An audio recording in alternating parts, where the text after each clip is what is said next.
Definitely. We should not be arrogant and think ourselves being so advanced just because we came in touch with Srila Prabhupada. Even Srila Prabhupada, when traveling, devotees were traveling with him in India, it was extremely exciting because to some people they would respect, Prabhupada didn't show any respect. And to some people they would hardly recognize Prabhupada was very respectful. So you need really a pure devotee to see who is who. Because in our own times we will get very easily confused. Like devotees coming to Vrindavan, they had this fantastic melodic kirtans from the local Babajis. They're going, Prabhupada, this is beautiful to hear. I wish we could make such a wonderful kirtans and bhajans. Prabhupada said, they are all sahajis. And Zul, I saw it myself, devotee Zul, the kirtan, the bhajan leader, the harmonium singing, and he has a bidi, cigarette stuck in the harmonium, between the bhajans, just, Radhe, Radhe, Radhe, Radhe, and all the Matajis excited, So this is like, I remember that kirtan in Vrindavan we did where Krishna appeared from a side street and joined our kirtan. Krishna himself came. He had a western jacket, tuxedo, and some dhoti, dirty dhoti too, but he was blue. He was blue. A little bit fat, but he was blue. And he suddenly appeared. I just looked backwards and said, I cannot believe it. Oh no. And because in the back of this big kirtans we used to do, parikrama, that's 250, 300 devotees walking, through Vrindavan. And suddenly there was this little blue guy in the back amongst the Matajis. That was always the Matajis were in the back and the Prabhus were in front.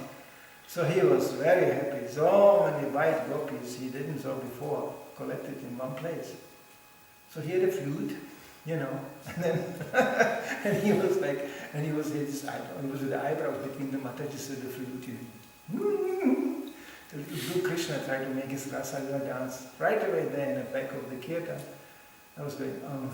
And then I saw this, Canadian Matajis, Australian Matajis, this is previous leaders of some feministic movement in Toronto or whatever. and they were just pushing him around, and he was stubborn, he didn't want to leave. So he was hanging on them and came close with the flute and this 2 meters high Mataji, she just took the carlos and just slung them around, like this. It's very dangerous, if you have this sharp carlos, and she just swung it on the man's head, cut him open here. It was like, what? And the guy was, and then he just disappeared in the side street again. That was the end of his rasa. And also, it's like, that was the mood we were thinking. Prabhupada said, kick them, beat them. It was even reported in Bhaktisiddhanta Maharaj at a certain point while walking, speaking about Mayavadis, there was some Mayavadi Swami walking, passing by, and Bhaktisiddhanta sharpened his stone, and then he took his danda and he was going, you should beat them like this. And then Swami was completely shocked, a big Bhaktisiddhanta coming with his disciples, suddenly taking danda and just saying it. I don't know if the story is 100% qualified, but I heard it several times from my godbrothers, so I can repeat that. Did he hit him? Huh? Did he hit him? I don't know, he just swung it on him, that's what I heard. And the Swami was running, he was so shocked, he couldn't believe how being attacked by another sannyasi. But Prabhupada said, no, we should be respectful. Oh, there was another one. Prabhupada liked that story. It was a Chitananda Swami, that was one of the first devotees coming back to India, even before Prabhupada arrived. Going back to India, Chitananda Swami was sent to preach in India. He said, Prabhupada, why can I preach here? I don't know what to think.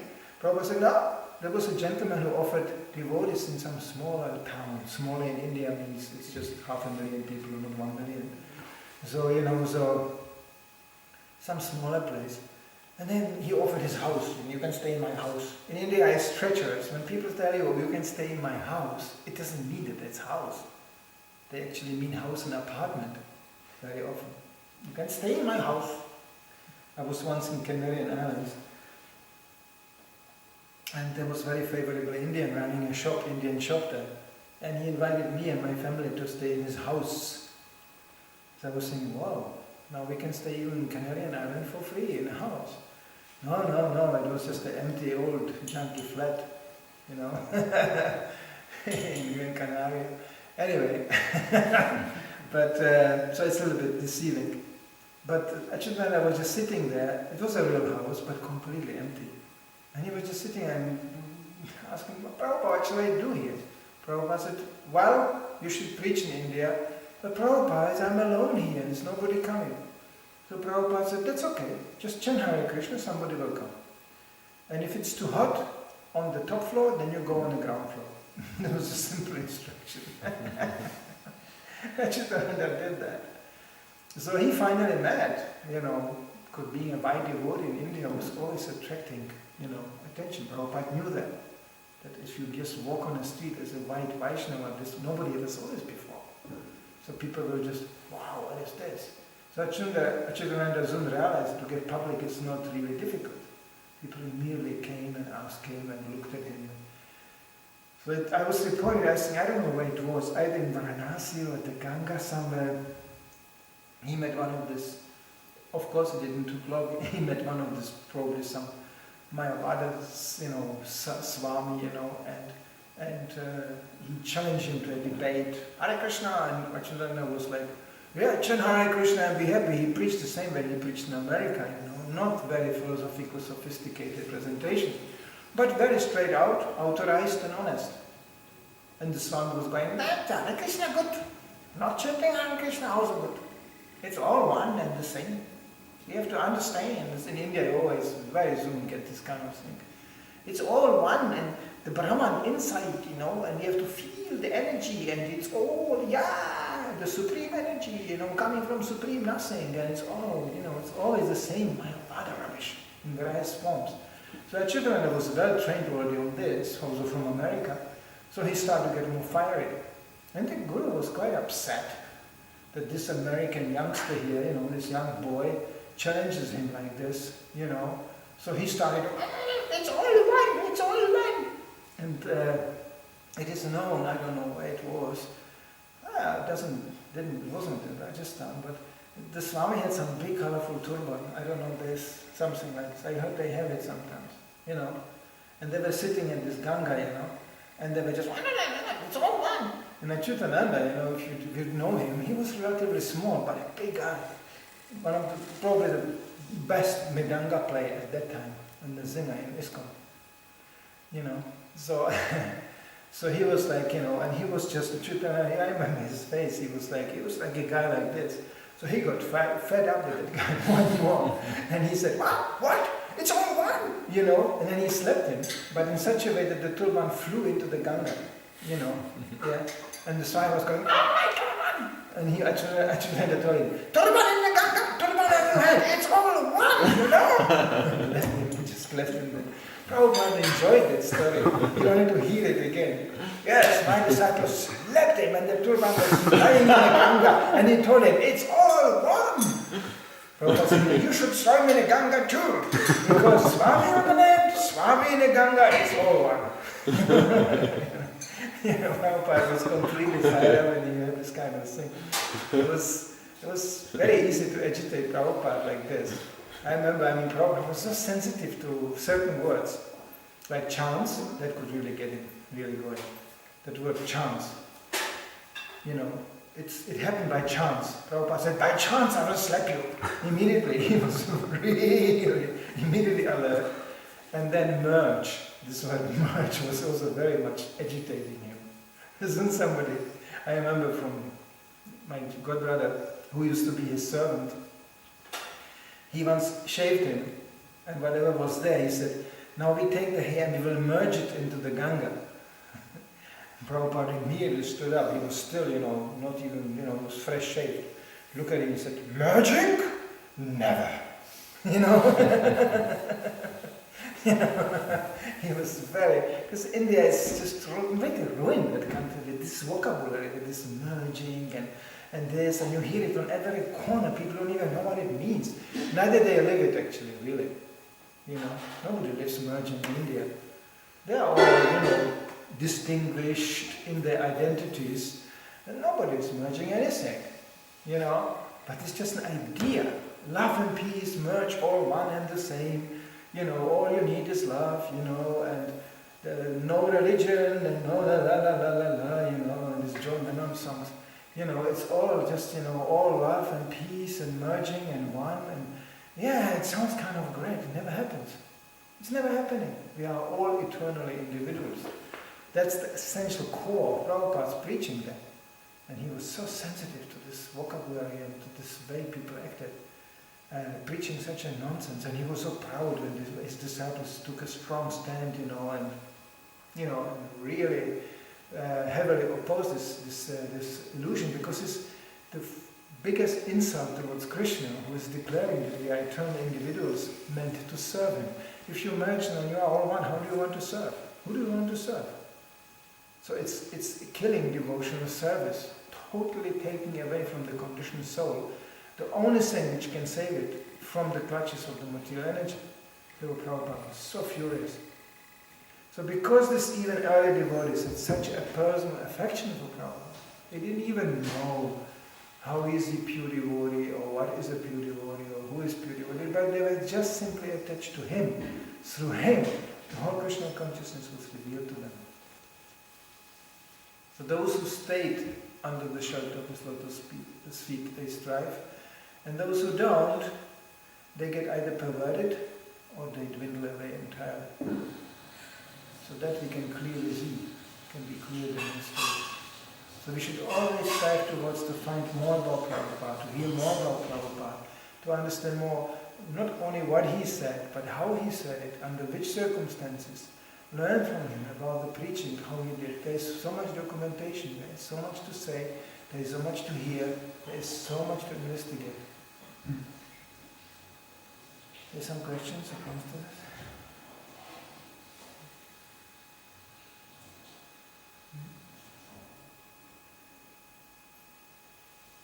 How should we act when it comes to this? Because sometimes I also hear some strange vocabulary which I recognize immediately. This is not Prabhupada, for example, a state of no mind and stuff like this. Yeah, but that's a habituation, yeah. The hippies are also talking, and they even print the leaflet, chant Hare Krishna and stay high forever. I mean, who would understand it, even in a present context really, So Prabhupada even sometimes used these words. He copied something from the hippie vocabulary. Depends what you mean by it, and depends on how you understand it. But for preaching purposes, it's good to stay understandable, not to be too abstract. This is what we learned, being in our young days. I'm coming from a generation where when you spoke really so weird, partially inspired by some drugs, that nobody could understand anything, then you were considered really intellectual.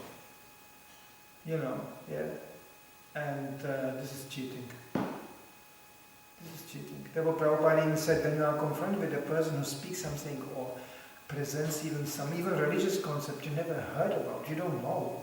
Prabhupada said, you don't have to investigate. You don't have to ask him even what it is. You simply ask him, what do you mean by that? What is your conclusion? Well, you have to... I remember this. Once somebody gave me a Vyasapur book from Mr. Sriman Osho Rajneesh. It was full of sutras. It was an empty book, just empty pages with some nice paintings of a blue sky and this and that, and then there was a text in the middle. When you are that you are, then you are. When you understand what's in, then you understand what is out. And then you understand that you are, then you are. Because then you can understand what is in, and it's out. It's just, it's like, the in is out and the out is in. And then you can understand. You will go, that's from the sixth dimension. The man is real. This is how a Chile is speaking.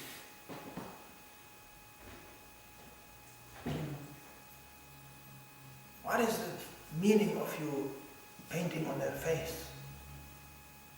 Well, its meaning that it symbolizes 2 chakras coming up to the top of the head. And from the tip of the nose, this symbolizes the progress of the soul.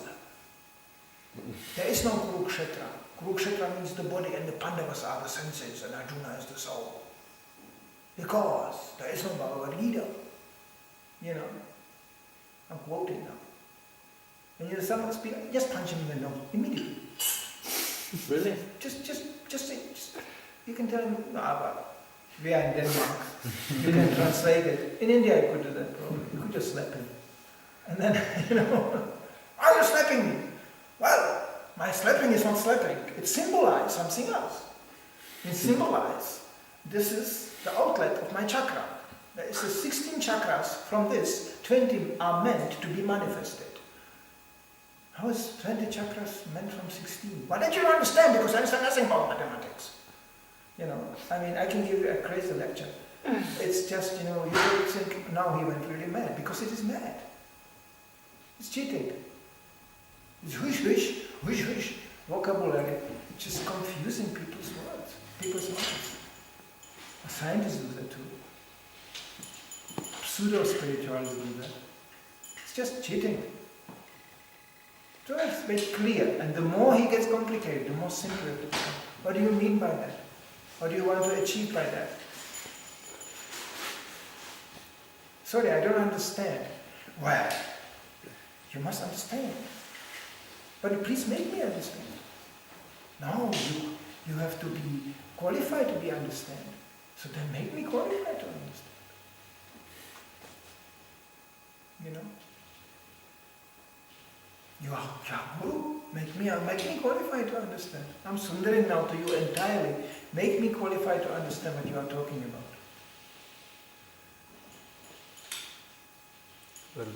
More painting or? No. Okay. So, you know, because Prabhupada wanted to be understood. He wants us to understand what he is talking about. Of course, there are so many things, you know, when we speak about Krishna, we cannot understand. But why to surrender to Krishna? Well, that we can understand. So that's where Krishna becomes bliss. You say, come on, challenge me, tell me something. Come on. You don't even know why you are living. Why are you living? You ever thought about this? Why are you living? I have to work. Why are you working? Everybody's working. Yeah, but why are you working? I have to eat. And why you eat? I have to work. Why do you work? I have to eat. There has to be some fun. What is fun? Tell me. Hey. All the things which are defined as fun in this society are already medically proven being of a most dangerous nature. You don't have to be Hare Krishna for that. Just go, any doctor can explain this to you.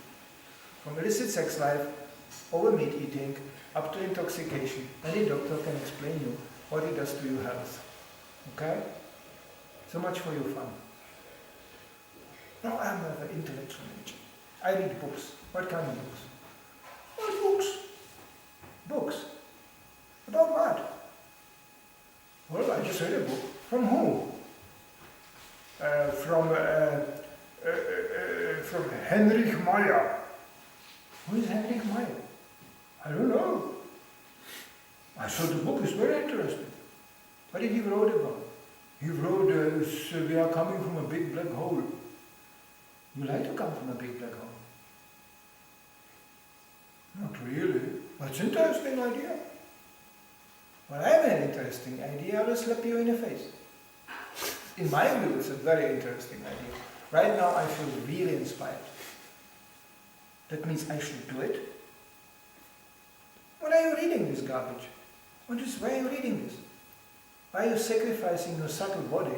Means, you know, your mind, your soul, your intelligence, to absorbing this completely illusory ideas. Well, you know, we have to be just illusory, you know. We have to just feel good. Feeling good? First of all, it's very subjective.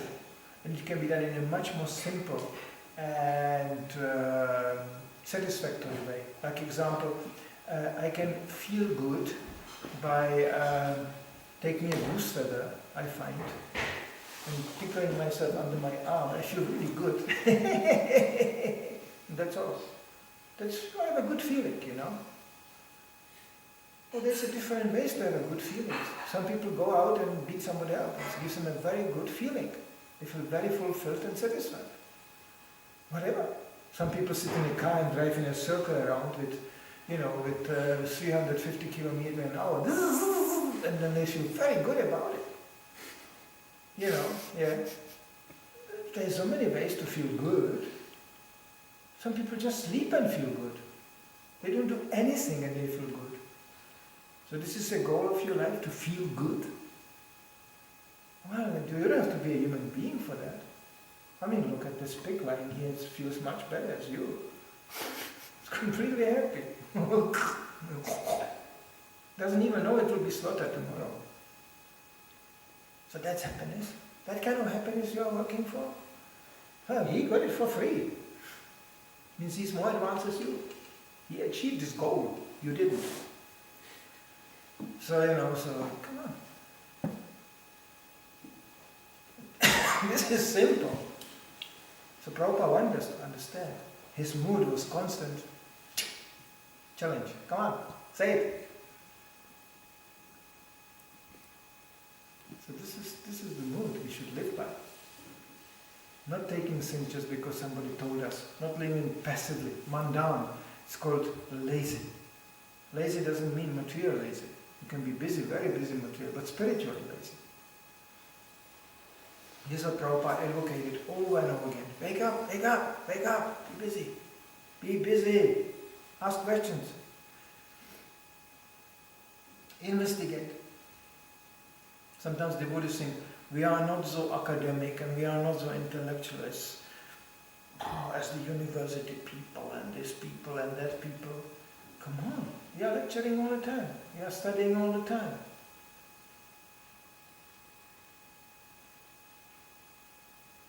All these things you see around, Prabhupada boiled down to a simple, vain attempt to get some sense gratification. But that sense gratification you could get in a far more simple way, and it was already practiced in a human society or a simple barbarian society. You think these people are not happy living in their cottages?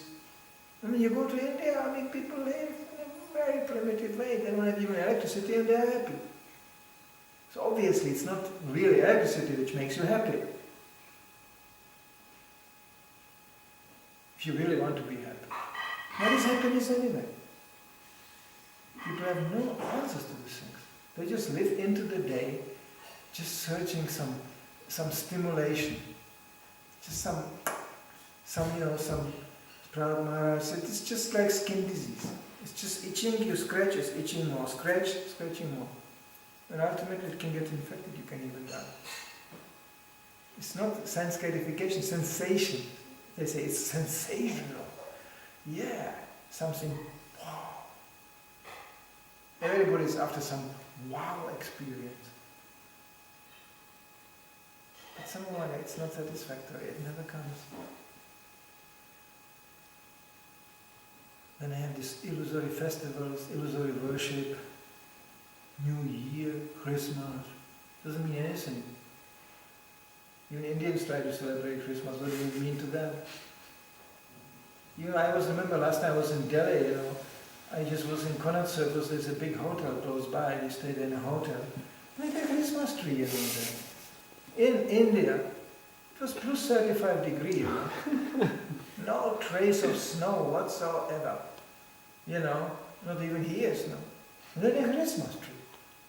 And then a New Year party. Indians standing around with champagne glasses, and Happy New Year! What does it mean to you? Nothing. Because it's modern, very modern. I saw Indians jogging at Connaught Circus in Delhi, dressed in jogging outfit with headphones like in America, with tennis shoes, and jogging in the morning. You know what that traffic in Connaught Circus is?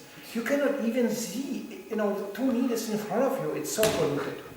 And they go jogging in this, breathe deeply, all these fumes from all these scooters and all this kind of stuff. And they go jogging, to be jogging. I saw even Indian lady walk around with a poodle, a dog. And, at least I don't think it happens in Vrindavan. In India, when a dog comes, they go, hat, hat! That's it. It's like a rat. They look like rats too. This year actually there was a big propaganda. There was a picture actually from Vrindavan. In Vrindavan, this old widow Mataji's ladies actually, they're celebrating Christmas with the Christmas hat and everything. Yeah. Modern, very modern. You can sell anything to Indians. They're like children. They're like children. Very modern, very modern. You can tell them next year, you can tell them if they have all red noses like this, and they go, oh, very modern, very modern, very modern. Pathetic. I remember in Jaipur, I saw this little skinny boy sitting there on a wall, with a big t-shirt. Rambo! Rambo! What Rambo? The boy is, 25 kilo, Rambo. What is this? Come on.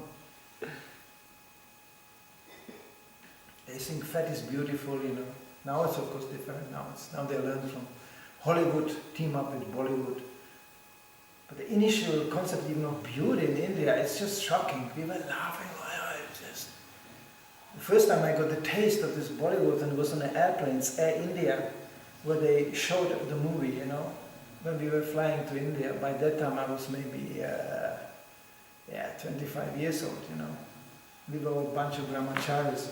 And we really enjoyed the fact that there was no sound, because you have to plug your earphones and listen, So it was just like a silent movie, Yeah.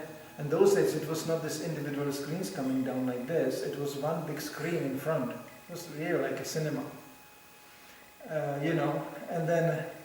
And of course us, 25 years old brahmachari coming straight from Sankirtanam, flying to India. And you cannot avoid to see it. You are tied up to your seat, and they show you this big, thing. So we made our own sound to it. Totally. We became so loud that all the other passengers became so offended, and they became really insulted. Because even through the earphones they could hear us, everybody took a character, on that movie, picked up, and it was one of these typical Indian rubbish movies, driving on a jeep with a machine gun, and immediately one branch was going, Sankirtan ki jai, and then, give them the box and let's fight it higher, and this, and then, and then it was a love story, of course, yeah. And then she falls in love with the bloody hero, and the bloody hero, he has a brother, and the brother gets killed, and all these Indian soap operas, and we were all turning it quite skillfully, I think. After half an hour, we were all in it. And everybody had a character, And even Matajis didn't join, so we had to reproduce the Mataji voices too, And and I said, I even pick up on Mataji, and I was going like, don't touch me, this is Maya, And he goes, he's very romantic, and we actually tune in the movie quite accurately, And at the end, they all dance on the snow. I don't know why they always dance on the snow, but they have to dance on the snow.